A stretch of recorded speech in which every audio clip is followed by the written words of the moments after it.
On my daughter's wedding day, I thought I would be holding her hand as she walked down the aisle, giving her the proud smile of a father. But what awaited me at the entrance of the Fairmont San Francisco Hotel was a lethal stab. Right at the entrance, there was a large photo of my face, underneath it a finely crafted but brutal sign, "No entry." At that moment, everything inside me collapsed. I had spent my whole life raising Eva, my only daughter, my last pride, after my wife passed away. Yet today, on the most important day of her life, she pushed me away like a stranger. Around me, guests quietly looked at me with awkward eyes. Some bowed their heads to avoid me, others whispered amongst themselves. I stood silently, holding an expensive wedding gift in my hands, feeling as if my heart was being crushed. I turned my back and walked away, leaving behind the echo of the violin, the joyful laughter of the crowd, and a dream of a complete family. But just 3 hours later, my phone vibrated violently. 73 missed calls, messages flooding the screen. Both Eva and acquaintances kept calling me non-stop. Something happened during the wedding, an unforeseen chaos. I sat in the dark room, the phone's green light casting on my aged face, reminding me of everything from the day Eva announced her engagement to the first time I met Harold, a man with a perfect appearance, but who left me with an indescribable unease. Now, looking back at the no-entry photo, I realize it wasn't just the coldness of a daughter. Behind that luxurious wedding veil, a terrible secret was waiting to be exposed. I still vividly remember that winter evening last year when Eva video called me from her new apartment in San Francisco. Behind her happy face was a magnificent scene, a marble kitchen, floor-to-ceiling glass windows revealing a sparkling city skyline. She held up her left hand, showing off a dazzling diamond ring so bright it felt like the light from the screen shot straight into my eyes. "Dad, I'm engaged. This is Harold." Eva smiled brightly, and a man stepped into the frame. Tall, handsome, with a polished smile like he just walked out of a magazine ad. I forced a smile, while inside, a cold chill ran through my heart. Harold introduced himself smoothly, confidently. Like someone used to convincing others to believe him, "I'm Harold Kensington. I promise to give Eva a happy life." I've lived long enough to know that people who make such perfect promises are usually hiding something, and Harold's eyes, which never looked directly at me through the screen, only fueled my growing suspicion. After the call, I sat alone in my apartment, dark except for the desk lamp's light. The coffee cup had long since gone cold. I thought of Margaret, my wife, who used to say, "Truth is more important than comfort." If she were still alive, she'd have immediately looked into Harold's background instead of leaving me here with vague unease. But Margaret was gone, leaving me and Eva. And now even my only daughter was slowly slipping away from me. 2 weeks later, Harold took the initiative to meet me at a fancy cafe in Manhattan. The reason was simple: he wanted to talk man to man. I went, partly out of curiosity, partly hoping to see the real nature of the man soon to be my son-in-law. Harold showed up in a perfect suit, smiling, practiced in the mirror. But his hands were sweaty when he shook mine. He started beating around the bush, then sighed like an actor getting into character. "Sir, my investments are currently frozen due to market regulations. They'll be unlocked in a few months. But right now, I need an advance to cover the wedding expenses. Eva deserves a dream wedding." He mentioned the amount, $50,000. I froze. Part of me wanted to stand up and leave right then, but Harold quickly pulled out a thick file full of official stamps and figures, proving he had over $2 million in assets, just temporarily unavailable. He even lowered his voice, asking me to keep it secret from Eva, because she'd be heartbroken if she knew. I sat staring at the check in my hand, my pen trembling. The image of Eva in her wedding dress flashed before my eyes, her eyes shining bright like during the video call. In the end, I signed, a signature I would later regret to my core. In the days that followed, I was like a sleepless ghost, wandering around the apartment. Every time I thought of Harold, my heart churned. I tried calling to check on Eva, but she just kept gushing about how thoughtful Harold was, taking care of everything, even the wedding dress. Flowers, menu, all arranged by him. I should have been happy, but all I felt was an invisible hand tightening its grip on my daughter day by day. Then one evening, I turned on my computer and started searching. The name Harold Kensington popped up in countless results linked in, small investment articles, but the deeper I dug, the more mismatched pieces I found. A company registered in Los Angeles only 6 months ago, with an address that was just a mailbox. Then court records appeared Harold James Kensington, defendant in an investment fraud case. The plaintiff was a young woman who lost nearly $200,000. My heart raced. I kept digging, and more names appeared: Sarah Chen, Jennifer Walsh, all successful women, once engaged to Harold, all losing money to his projects. Images of Harold walking beside them, giving rings, making promises, then disappearing after draining their funds. I printed everything, page by page, piling the thick stack on my desk. Next to it was Margaret's photo. I whispered to her, as if she could still hear, "He's a con man, and Eva is his next victim." The next morning, I called Eva, told her the truth, showed her the evidence. She was silent for a few seconds, then started crying, but Harold immediately snatched the phone. His voice was smooth, turning every accusation into rumors and misunderstandings. When Eva got the phone back, she yelled that I was making things up to ruin her happiness. Then came the cutting words, "Don't come to my wedding." The breaking point for a father might just be when his own daughter turns away because of a stranger. I sat silently for hours, listening to the clock ticking, feeling like every passing minute carved a deeper hole in my heart. But deep down, I knew this wasn't the end. After that call, my apartment fell completely silent. I put the stacks of files in a drawer, stood for a long time in front of Margaret's photo, then opened Eva's latest email, wedding timeline update. I clicked it open, reading every line like waiting for test results. My name disappeared from all important sections. No longer walking my daughter down the aisle. No more father's speech. Dance segment recorded a special dance with the groom's mentor. The seating chart pushed me near the door, beside the service counter, with a note saying available if needed. Betrayal. I realized. Sometimes comes in a polite message, carefully cutting me out of the shared story. I booked a ticket to San Francisco without warning, just texting Dad's nearby, wants to talk calmly, just the three of us. Eva replied, "Okay, dinner tonight." Harold made a reservation. The restaurant was on a high floor, overlooking lights like a river. I arrived early, but found no peace in that beautiful light. Harold showed up on time, suit fitting perfectly, a cold scent of cologne. He pulled out a chair for Eva, then talked non-stop about the wedding plans, the choices he thought I would like. Every time I tried to speak, he cut me off with a piece of information or softly told me to leave it for later.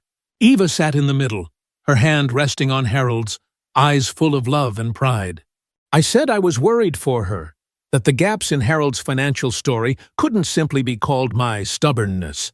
Harold smiled, his gaze flat as glass.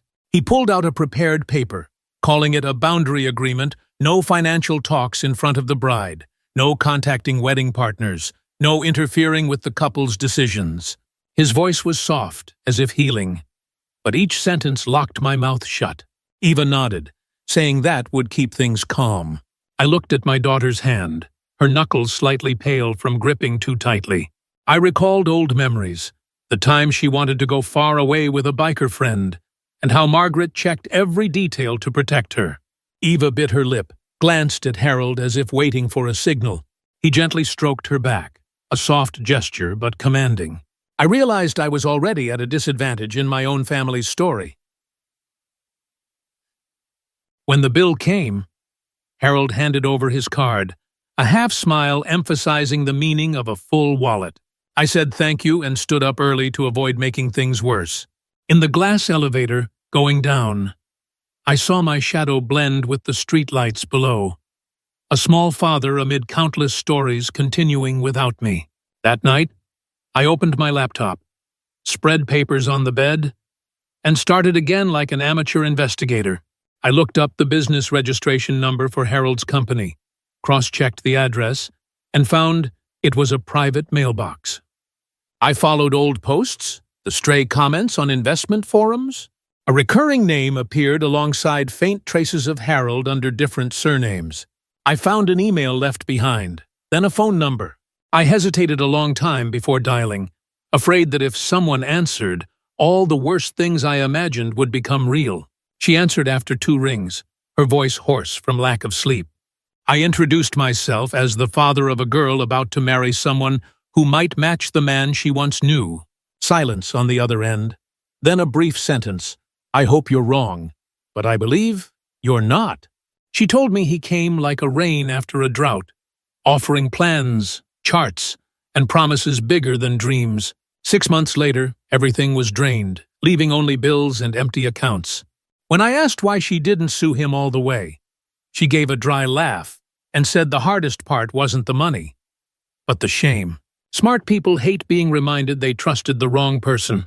I asked her permission to record her story. She agreed, then warned that to save her daughter, there was only 1 month.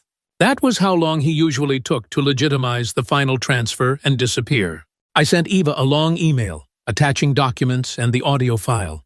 At the start, I only wrote, "You don't need to reply right away, just read." 5 hours later, Eva replied with a short line, "Dad, I'm tired. Don't contact me until after the wedding."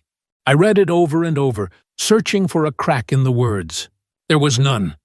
What I offered was no longer truth to her, but an attack. That evening, I opened my wallet and pulled out the bank receipt I'd kept behind a photo. The check number, signing date, payee all there, neat and cold. I remembered Jessica, the teller at the nearby branch, who half-joked once, "Every dollar leaves an ink stain."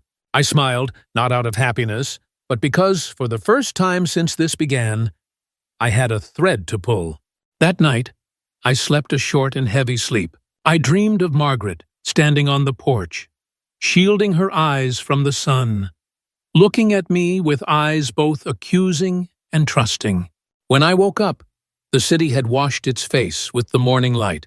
I brewed a strong cup of coffee, placed it in front of the phone, and waited for the sound of a bank opening thousands of miles away.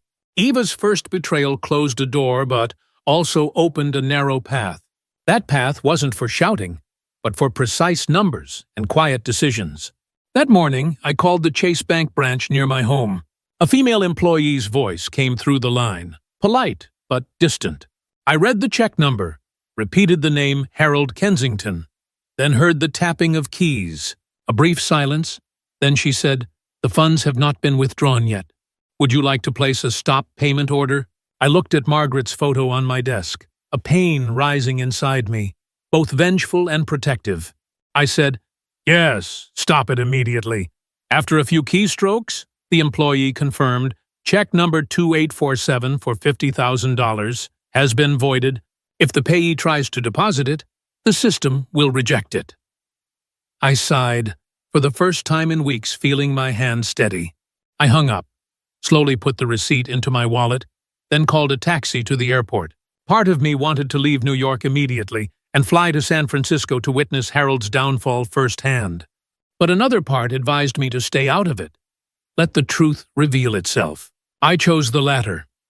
3 days later, the first message appeared on my phone screen, "Mr. Rice, we need to urgently discuss payment for the wedding contract." The sender was the service provider. I read it, then locked my phone, calm as if watching a play whose ending I already knew. The wedding day arrived. I didn't enter the Fairmont, didn't step onto the lavish red carpet. I sat in a small hotel room in Brooklyn, a glass of wine in hand, the phone on the table. Just over an hour after the ceremony began, the phone kept ringing. Unknown numbers, numbers from San Francisco, then Harold's own number. I let them all go to voicemail. The voice left on the machine at first remained calm. "Mr. Rice, there's a minor issue with the bank, probably a technical error. Please check again," he said. Then, on the 15th call, his voice was tinged with panic. "You have to call back immediately. The supplier is waiting. The wedding will be delayed." By the 37th call, I heard noise behind him, music abruptly stopping, people arguing, Eva choking back tears. Harold shouted, "You're ruining everything!" I closed my eyes, imagining the scene in the wedding hall, guests looking at each other confused. Suppliers taking down each flower arrangement, the band stopping, cameras being packed away, and Harold, the slick man, fumbling to pull out one credit card after another, all declined. That was the moment the mask came off. By the 68th call, I was startled. Eva's voice broke through, shattered. "Dad, Harold confessed. It was all true. Please, come home to me." I sat silently, gripping my wine glass so hard my fingers turned white. My daughter, the one who had hung my photo at the wedding gate, was now calling for help. An indescribable feeling rose, painful, yet relieving, yet bitter. I answered the 74th call. Eva's voice trembled. "Dad, I was wrong. He's in debt. He's lied to other women before. I don't know what to do." I closed my eyes, took a deep breath, then said, "Pack your things. I'll be there tomorrow morning. But from now on, I won't sign any checks for anyone." Eva replied with just one sentence, "I understand." When I hung up, the sky outside the window was pitch black. The city was still bustling, while I sat alone in the empty room.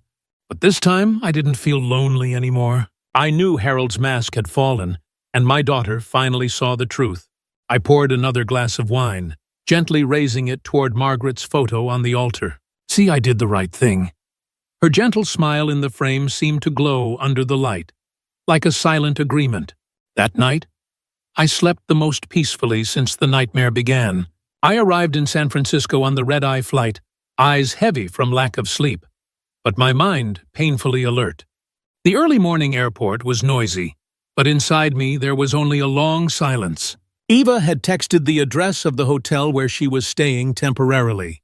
It wasn't the luxurious apartment I had seen on the video call, but a hastily rented room downtown, cheap and cold. When the door opened, I saw my daughter. Eva looked completely different. The radiant makeup from her wedding day had faded, replaced by red, swollen eyes and tangled hair. She hugged me tightly, crying uncontrollably like the child who had fallen off her bike years ago. Running home to her mother's arms, I put down my suitcase, held her, and said only one thing, "Dad's here." The cramped room was cluttered, suitcase wide open, and her wedding dress thrown carelessly on a chair. Eva told me that after Harold's betrayal was exposed, the guests quietly left. The suppliers took back everything. The band stopped playing halfway, and the restaurant turned off the lights before serving the main course. That shame wasn't just Harold's, it weighed heavily on Eva's shoulders too. In the eyes of friends and colleagues, she was the bride abandoned at her own lavish wedding. "I trusted him blindly," Eva said, her voice hoarse. "When everyone looked at me with pity, I just wanted to disappear." I heard her, my heart breaking, but I couldn't comfort her with sweet words. I just placed my rough hand on her shoulder and reminded her, "The truth is always more important than comfort. You've seen it now, and that's what you need to hold on to." In the following days, I stayed by Eva's side, facing the consequences with her. Harold disappeared from the city, taking Eva's valuable belongings, even the jewelry left by her grandmother. I took her to the bank to check and found out he had secretly opened a secondary account in Eva's name and withdrawn almost all her savings. The humiliation deepened. Not only was Eva deceived in love, but she was also robbed completely. The news began to spread. A local newspaper reported on the broken wedding at the Fairmont. They didn't use full names, but the photos and descriptions were enough for Eva's co-workers to recognize her. Her phone was flooded with messages, some asking with concern, others mocking. She trusted the wrong man. A wedding like that turned out to be a scam. Eva withdrew, afraid to go outside. I sat watching her, recalling every day when she was small, every time she raised her head proudly to show her achievements. Now that pride was nothing but ashes. I wanted to scream, to find Harold and punch him out of anger. but I knew I couldn't.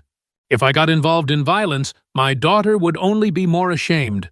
I chose another way. I gathered all the documents, copies of lawsuit files, testimonies from other victims, and contacted the FBI office that handles financial crimes. The woman receiving the files looked at me for a long time and asked, "Are you sure you want to get involved in this case? It will take a lot of time, and it will be heartbreaking for the whole family." I replied, "We've suffered enough humiliation. Now is the time for justice to speak." That night, Eva sat silently by the window. Looking down at the rain-soaked streets, I brought her a cup of hot tea. "Dad, no one will ever forget that scene," she whispered.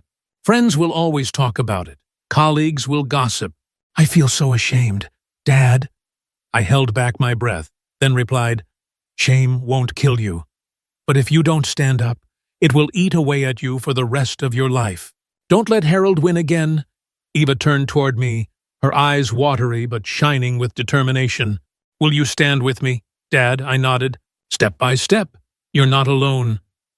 That night, after Eva fell asleep from exhaustion, I stayed up, opening Margaret's old notebook. On a blank page, I wrote the day Eva begins again. "Today's shame will become tomorrow's strength."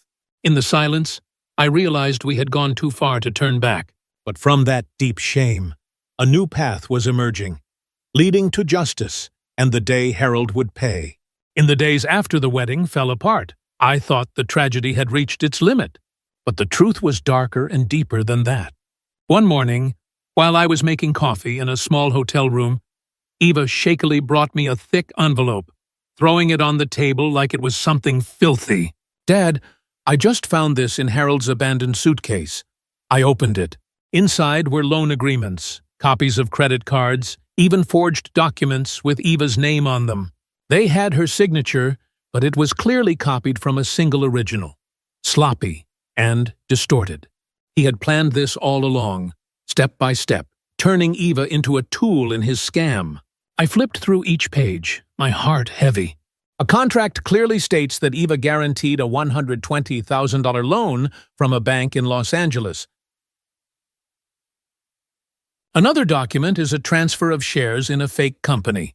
If we don't stop this in time, soon my daughter will lose not only her money, but also her honor and future. Eva held her head. Her voice choked. "Dad, how could I have been so foolish?" He told me I only needed to sign to finalize the wedding paperwork, and I believed him. I never thought he would turn that signature into a weapon against me. I hugged her, full of sorrow. But I knew pity alone wouldn't be enough. We needed to act. I organized all the documents, numbered each copy, and attached them to the files of previous victims. That afternoon, I called the FBI agent I had been in contact with. In their cold office, I spread all the papers out on the table. The young agent carefully flipped through each page, his expression growing serious. "Mr. Rice, what you've brought us is not just evidence of financial fraud. This is also identity theft. If verified, Harold will face federal charges." Eva sat beside me, silent but clutching the edge of her skirt tightly. I placed my hand over hers, giving her strength. When the agent promised to initiate a formal investigation, I saw Eva exhale in relief, but the shadow of fear still lingered in her eyes. That night, we left the FBI office and walked down the wet street after the rain. The lights reflected in the puddles like shattered pieces of a sparkling world that had fallen apart. Eva whispered, "Dad, do you think they'll believe everything we showed them?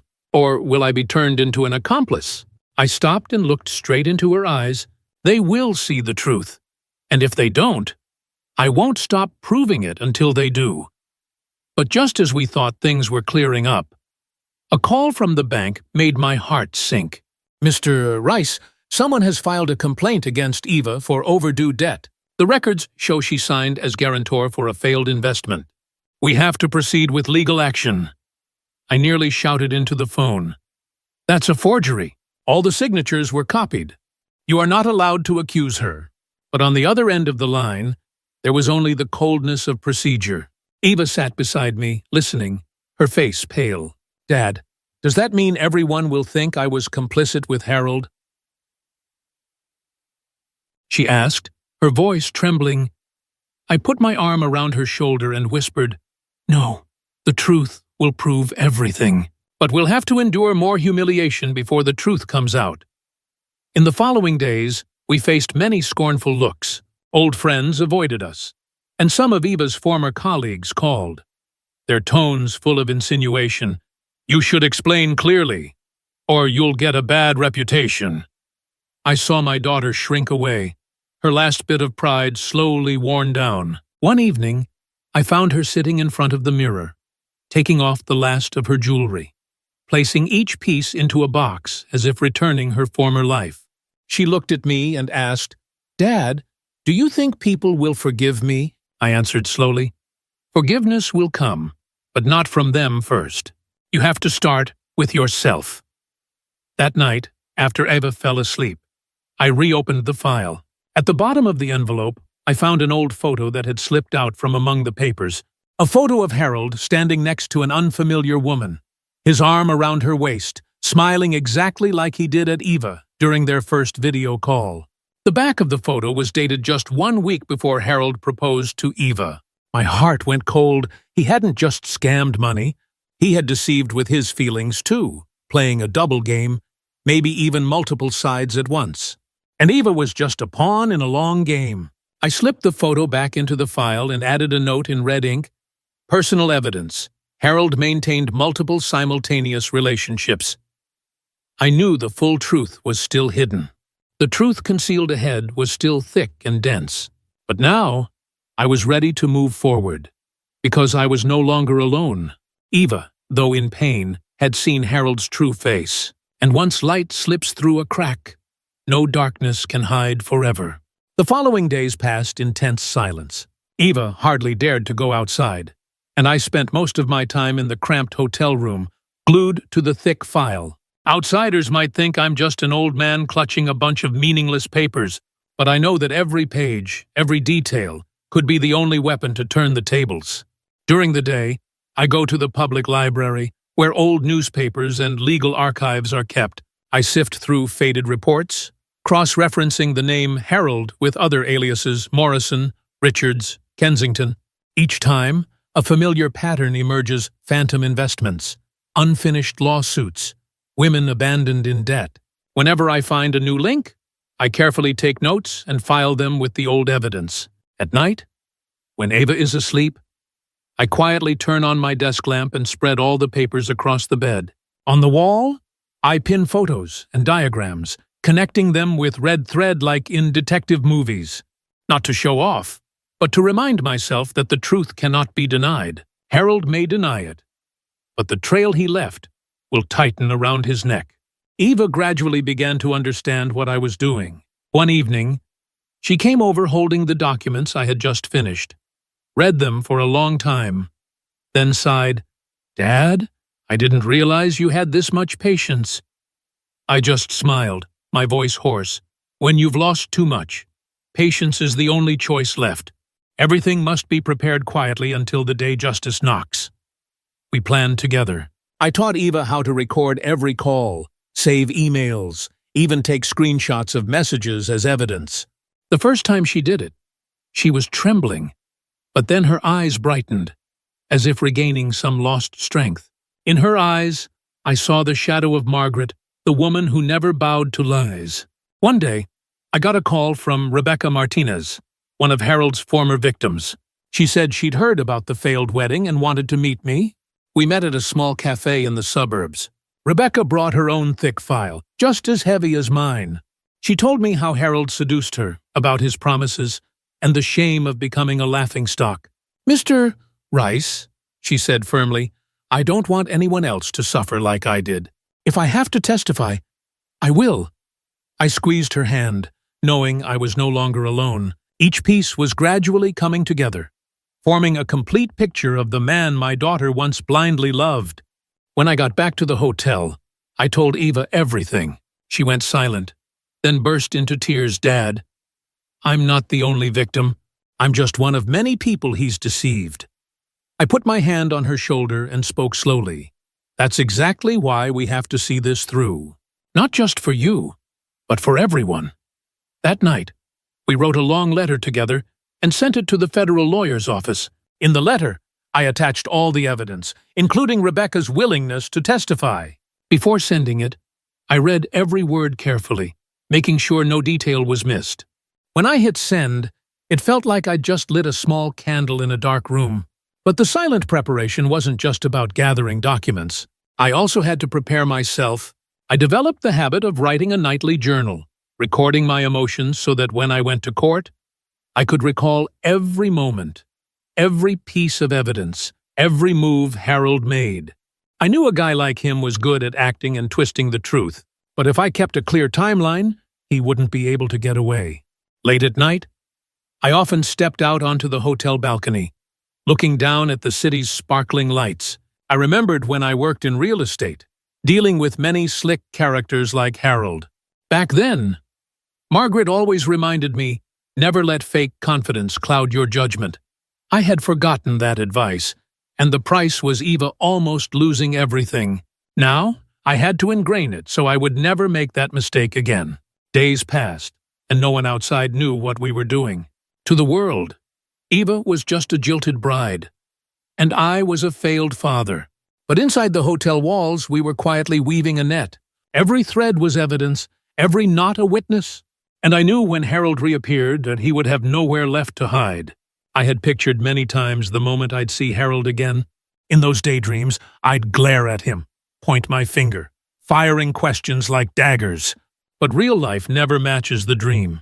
The first confrontation happened on a gloomy afternoon in San Francisco when Harold suddenly appeared at the door of the hotel where Eva was staying.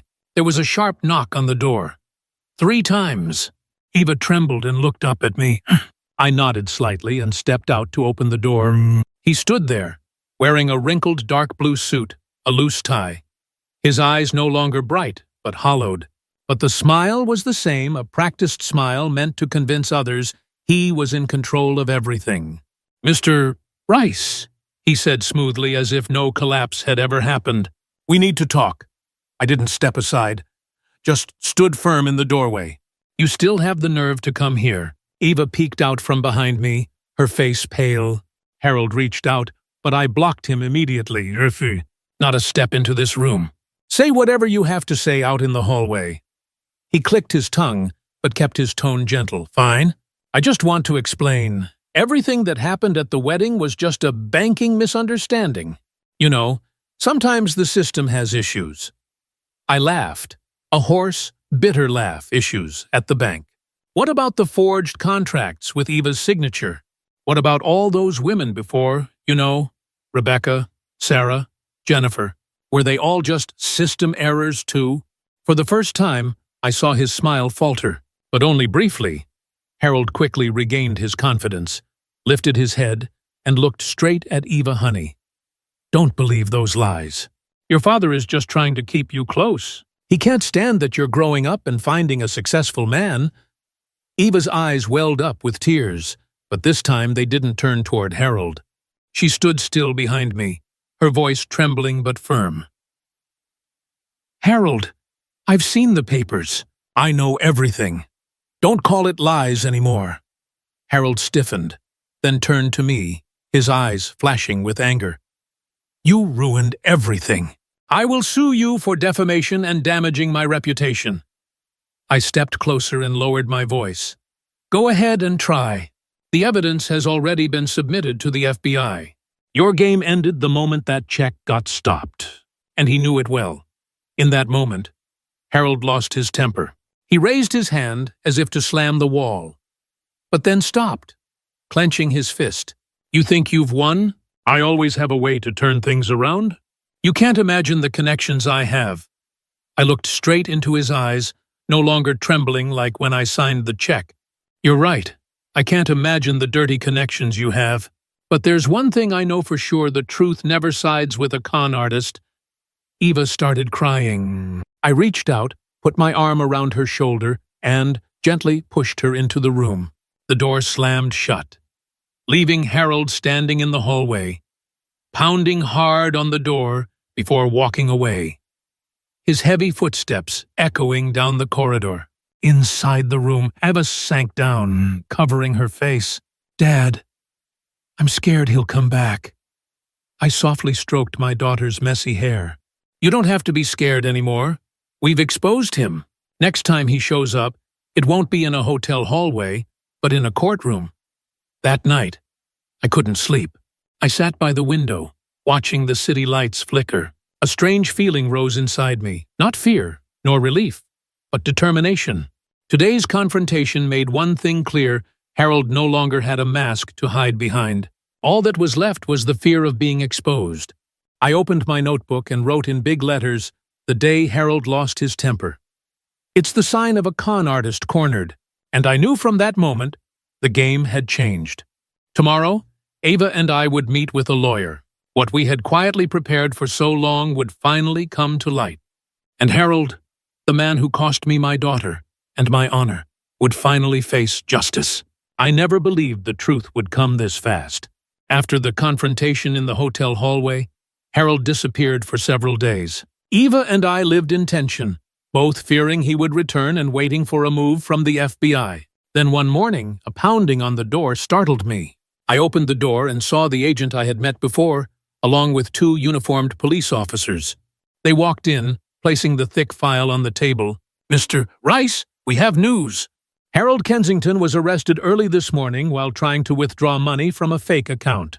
The evidence you provided helped us identify the financial fraud ring he had been running for years. We would like to invite Eva to give an official statement. Eva went silent, tears streaming down her face, relieved yet bitter. I held her hand and nodded. "We're ready." At the federal headquarters, Eva recounted every detail from the day she first met Harold, the times she signed papers, to the wedding that turned into a disaster. I sat beside her, listening and taking notes to make sure nothing was missed. When Eva finished, the agent looked at her and spoke slowly. "You are not the accused. You are a witness and also a victim. Harold will be held accountable." In the following days, the press started reporting the story. Photos of Harold in a prison jumpsuit, disheveled hair, and vacant eyes appeared on the front page. They called him the con artist of love and money, detailing his previous crimes. The names Kensington, Morrison, and Richards were all revealed like masks falling away. Colleagues who once mocked Eva now called to apologize. Friends sent encouraging messages, but Eva was no longer in a rush to reclaim her honor. She sat for hours by the window, watching the afternoon light filter through the curtains, whispering, "I just want peace. Dad, I understood." Harold's downfall wasn't just a victory. It was also a long scar Eva would carry forever. But at least the shadow had been lifted. One evening, I attended the first hearing. Harold appeared in an orange prison jumpsuit, handcuffed. He no longer looked slick as he once did. When his eyes met mine, I saw both hatred and despair in them. I held his gaze without blinking. No words were necessary. Just that look was enough for him to understand the game was over. The prosecutor read a 100-page indictment: financial fraud, identity forgery, federal asset theft, and multiple other charges combined. The proposed sentence, 15 to 20 years in prison.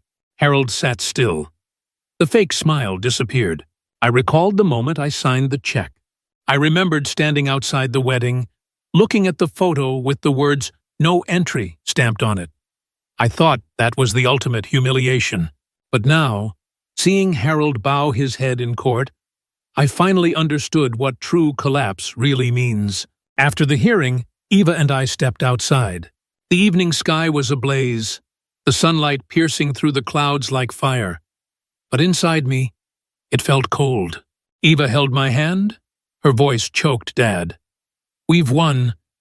I squeezed her hand and replied, "Not won. We reclaimed justice." In the days that followed, we returned to Brooklyn. The old apartment greeted us with familiar noise, the neighbors' children playing, the bus rumbling down the street. Eva carried 2 suitcases. Everything else was gone. She hung the unworn wedding dress neatly in the corner of the closet, like a memory she didn't want to revisit. One morning, we sat drinking coffee in the kitchen. Eva looked at Margaret's photo on the altar and whispered, "I'm sorry, Mom." I didn't listen to the warning, but thanks to Dad, I still have a chance to start over. I placed my hand on her shoulder, eyes misting. Your mother would surely forgive you, because in the end, you chose the truth. The news on TV announced Harold was officially charged with 12 federal counts. Assets were frozen, properties seized, and all the fake relationships exposed. The press called it the spectacular downfall of a financial predator. I sat in my chair, hearing every word, feeling like a heavy stone had lifted from my chest. When the screen showed Harold being led away, I quietly muttered, "It's over." Eva turned to me and hugged me. "Dad, I'll never forget what you did for me. I thought you betrayed me, but it turns out you were the only one who stood by me." I held my daughter close, feeling that after all these broken years, this embrace was finally whole again. Harold's downfall wasn't just the end of him. It was also the beginning of a new journey for us, a journey of healing, trust, and a father and daughter reunited after the storm. I thought Harold's arrest was the end, but the law in this country always has gray areas that the crafty cling to. Just weeks later, his lawyer filed a bail request, citing that Harold has a good background, a fixed residence, and's willing to cooperate. The news shocked Eva. She grabbed my hand in fear, her voice trembling. "Dad, if he gets out, he'll come after me again." I reassured her, but inside, I was uneasy. I knew Harold was cunning enough to paint himself as the victim. If we let him go, all the evidence and all the pain would be buried. I realized I needed a decisive move, one that couldn't be undone. I reached out to Rebecca, who had promised to testify.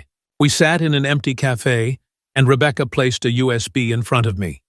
"This contains the recording of my last call with Harold, before he disappeared with my money. I've held on to it for 2 years, too afraid to listen again. But if a decisive move is needed, this is it." I thanked her and took the USB home. That night, I played it. Harold's voice came through coldly. "No longer sweet Rebecca. Don't you get it? Your money is mine now. If you speak up, no one will believe you.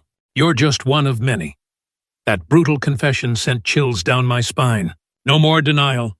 This was the final nail in the coffin named Harold Kensington.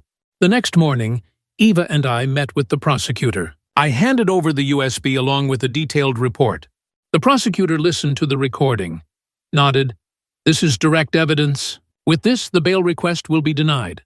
Thank you, Mr. Rice." The following short hearing, I sat in the back row. Harold wore a suit, trying to look sharp again. He smiled and waved at Eva as if there was still hope. But when the prosecutor played the recording, the courtroom fell silent. Harold's voice filled the room clear, smooth, then cold. I looked at him, his face pale, lips pressed tight, eyes empty. The judge struck the gavel. Bail request denied. The defendant will remain in custody until the official trial. That gavel struck straight to my heart, freeing me from countless sleepless nights. I looked at Eva, saw her start to cry, but this time they were tears of relief. She whispered, "Dad, he can't hurt me anymore." After the trial, we walked out of the courtroom. The late autumn sunlight stretched golden across the courthouse steps. Rebecca stood there, her hands trembling but her gaze strong. I hugged her and said, "We did it. The final blow has been dealt." That night, Eva sat at the small dining table in our Brooklyn apartment, writing the first lines after months of silence. She wrote apology letters to friends and colleagues, but this time not to ask for forgiveness, rather to face herself. I watched her and saw the silhouette of a grown woman, shedding the ashes, ready to start over. I sat alone after Eva went to sleep, opened Margaret's notebook, and added a line, "The day truth defeats lies." I closed the book, feeling like an entire dark chapter had ended. The final blow wasn't a scream, nor a punch, but the undeniable truth that echoed through the courtroom.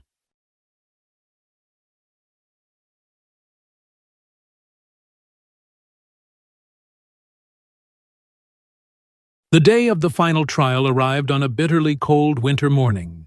Eva and I sat side by side on the hard wooden benches in the federal courtroom.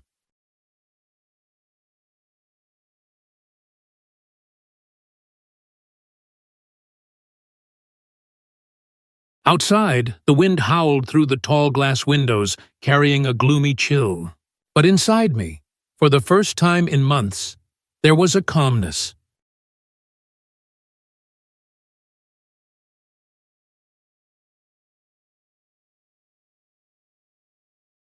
No more trembling, no more fear. I knew today the truth would finally be recognized.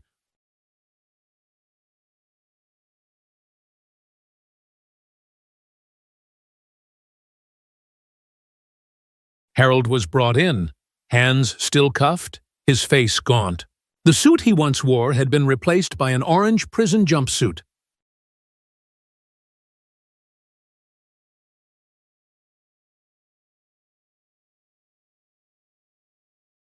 He still tried to hold his head high, searching for Ava's eyes out of habit, but this time my daughter did not look away. She stared straight at him, her eyes cold, not the eyes of a victim, but of someone who had overcome.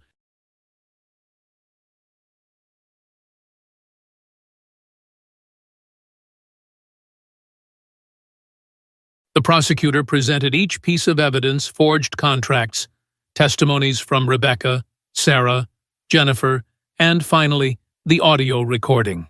Every time Harold's voice echoed in the courtroom, I saw his shoulders tense a little more.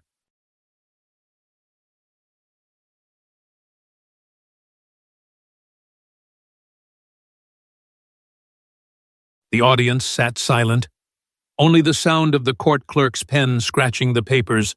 When it was the witness's turn, Eva stepped up to the stand.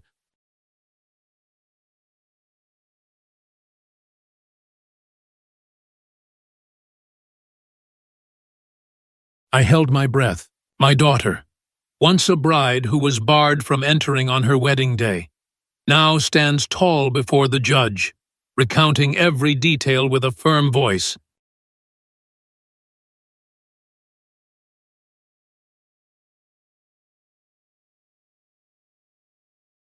She doesn't hide her tears, but she doesn't let them break her voice either. When she finishes, Eva looks straight at Harold and says, "You stole my trust, my money, and my honor."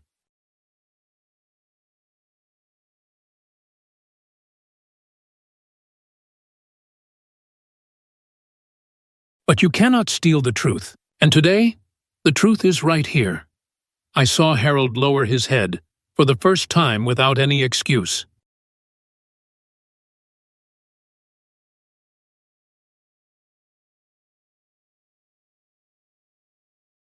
His lawyer stayed silent, knowing all paths had closed.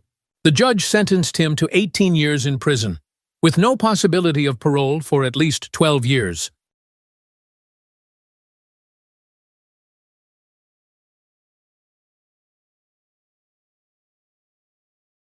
The verdict echoed through the room like a bell, closing the chapter on an era of lies. Eva hugged me tightly, sobbing, "Dad, it's over."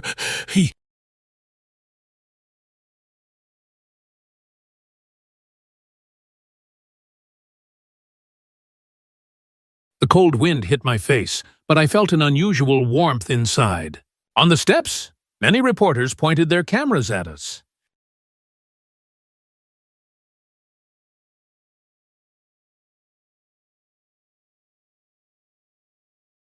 A few approached Eva and asked, "Do you have anything to say?" My daughter took a deep breath and replied clearly, "The truth will always win. I have nothing left to hide, and nothing to be ashamed of."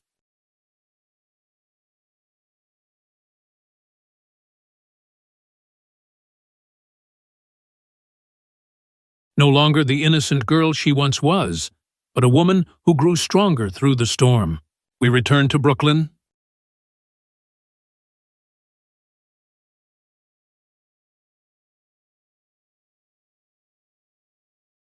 On the first day back in the old apartment, Eva stood for a long time in front of Margaret's picture frame. She whispered, "Mom, I was wrong, but I stood up."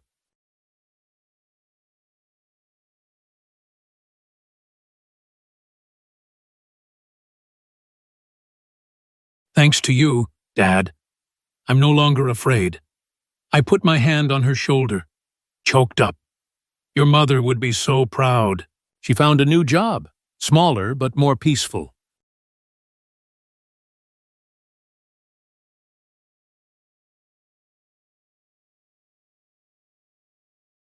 Every morning, father and daughter had breakfast together at the old wooden table, the familiar clinking of silverware like the peaceful rhythm we thought we'd lost forever. One afternoon, as the sunset bathed the window in red, Eva placed a small box in my hand.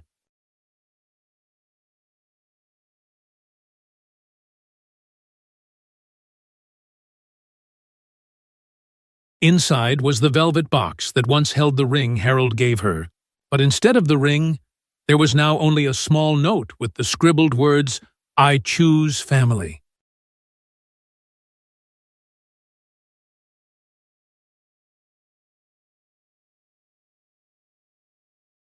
That night, I sat alone, opened Margaret's journal, and wrote the last page, "Harold fell." Eva stood up.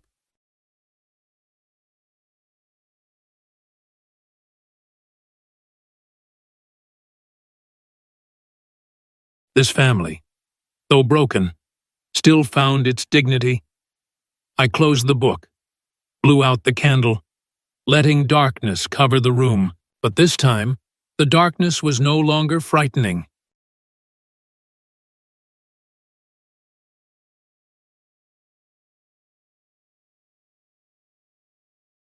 It was just the backdrop for a new beginning. I don't clearly remember how I walked away from the courthouse that day.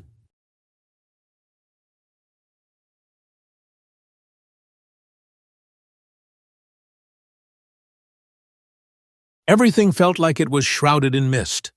The camera clicks, reporters rushing, the winter wind whistling through the square. Only Eva's hand, holding mine, was clear, warm, and trembling.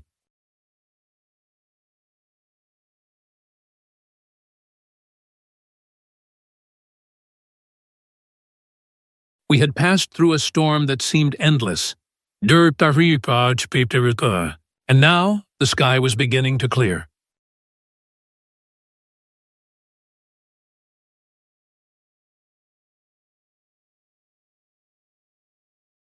In the weeks that followed, life returned to its old rhythm. Brooklyn was still noisy, with buses screeching on the street, children laughing loudly from downstairs, and the smell of baked goods from the corner shop.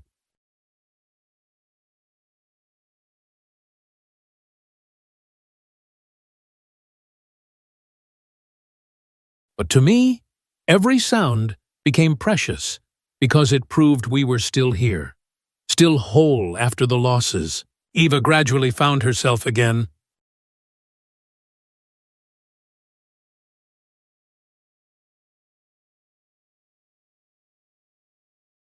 She no longer talked much about Harold or avoided the mirror like she did at first. Instead, she spent her mornings walking around the nearby park, sometimes buying fresh flowers to put in a small vase.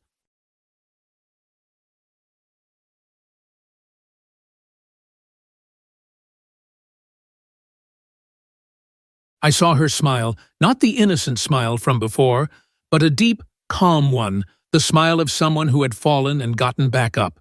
One afternoon, as golden sunlight filled the old kitchen, Eva placed a job application folder in front of me.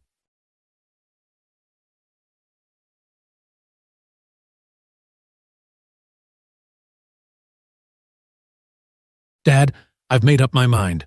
I'm going to apply to a small company.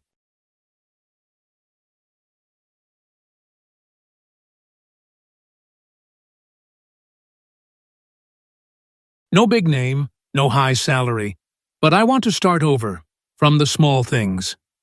I nodded, feeling a relief in my chest.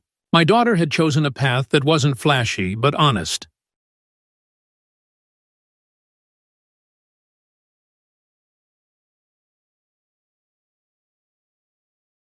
And that was the way to heal. News about Harold still appeared in the papers for a while.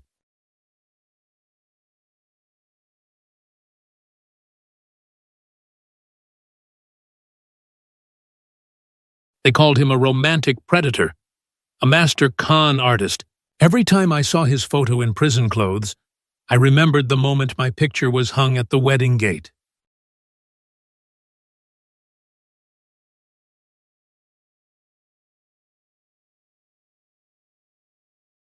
That day I thought my honor was dead, but it turned out honor isn't about how others treat us. Yeah.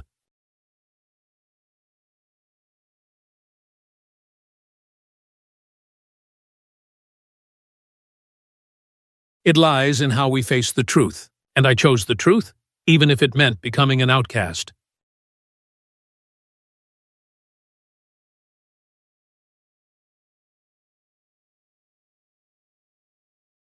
One evening, Eva sat with me on the balcony. The city was brightly lit, the night breeze cool and fresh.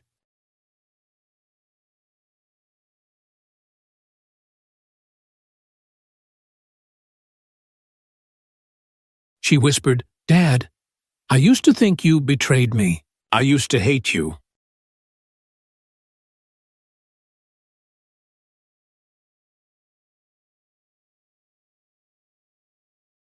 But it turns out, you were the only one who never let go of me. I turned to look into my daughter's mature eyes and replied, "You can hate me. You can blame me. As long as you're safe. I'd rather lose everything than watch you be destroyed."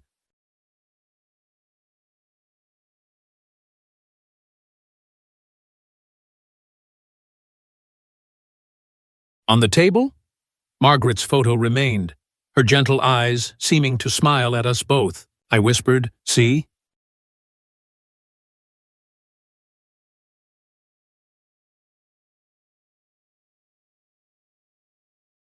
We saved her. Spring arrived.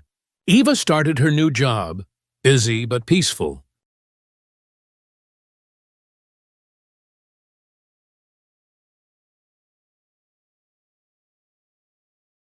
I returned to my old routine, reading the morning paper, walking around the neighborhood, chatting with neighbors. But inside me, there was a change that couldn't be undone.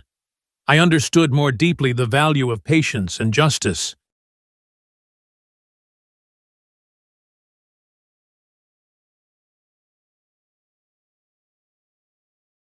One day, I was invited by the FBI to provide additional testimony. When the session ended, a young female agent walked me to the door.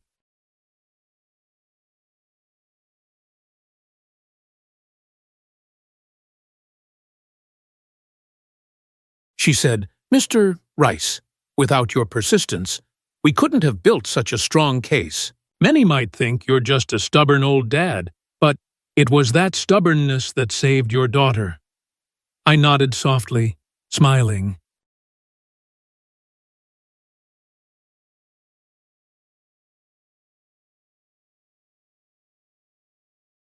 I never thought of myself as a hero. I'm just a father who refused to give up.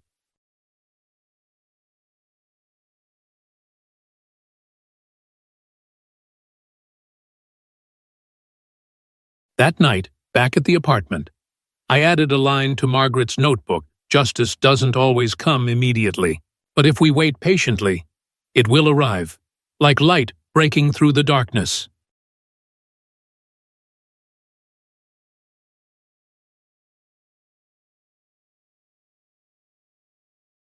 She said it was enough. She didn't want to see his face again. I went alone.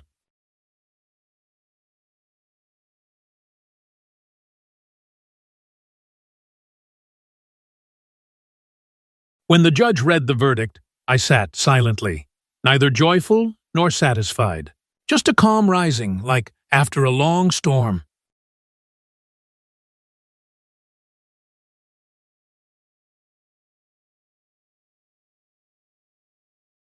Harold looked up, searching for someone who still believed in him, but there was no one left.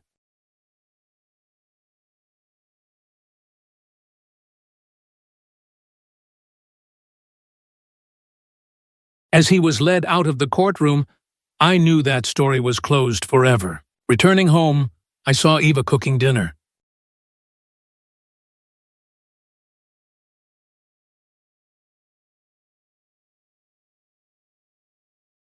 She smiled at me, the aroma of the stew filling the kitchen. We sat down to eat, chatting casually about work, the weather, and the new neighbors.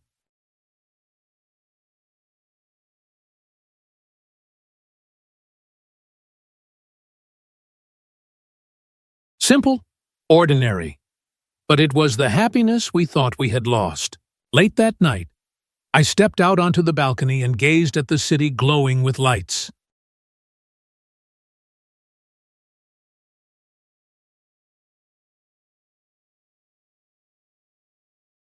I remembered the moment I was banned from the wedding, the huge photo with the words, "No entry." Thus, it used to be the biggest stain on my life.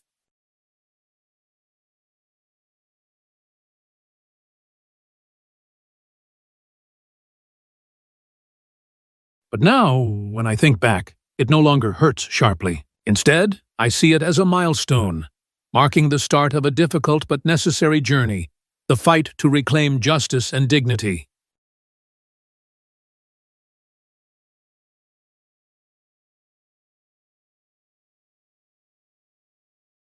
I took a deep breath, letting the cool air fill my chest. I know life will still have many challenges,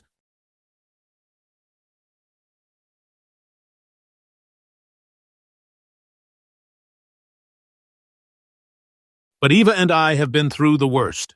We have lost, we have suffered, but we have found each other again.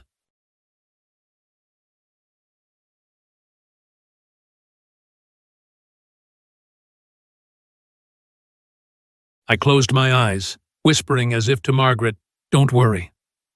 She's safe."